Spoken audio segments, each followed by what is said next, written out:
98 ఎక్కడ, 2024 ఎక్కడ? మీకు ఈ చిన్న ఎగ్జాంపుల్ ఓట్లు రాజకీయాలు ఎట్లుంటాయంటే, మీకు 2013లో మన ఆంధ్రప్రదేశ్లో బై ఎలక్షన్ జరిగాయి. జగన్మోహన్ రెడ్డి కొత్తగా పార్టీ పెట్టాడు. ఆయన కాంగ్రెస్ ఎమ్మెల్యేలు రిజైన్ చేసి వస్తే ఎలక్షన్ జరిగాయి.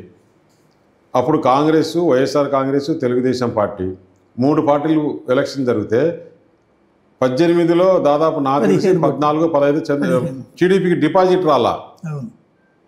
నెక్స్ట్ ఎలక్షన్స్లో అది కౌంట్ చేశారా? పొత్తు పెట్టుకున్నారు కదా.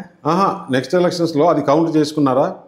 లేదు. జనం ఆ రోజు ఎలక్షన్కి ఏంటి అనేది, కానీ మా తాతలు ఇది మేము ఇది అనేసి 2018లో బీజేపీకి వచ్చినాయంటే ఆ రోజు ఆ సర్కమ్స్టెన్సెస్ వేరు. ఇక అసలు ఆ పరిస్థితి రాదా భారతీయ జనతా పార్టీ? అందుకు రాదు. ఓన్గా ఆంధ్రప్రదేశ్లో Bharatiya Janata party government form చేయాలనే కదా ఉద్దేశంతోనే కదా. ఏ స్టేట్లో కూడా ఇప్పుడు మీరు బీజేడీ ఒరిస్సాలో ఏమనుకున్నారు?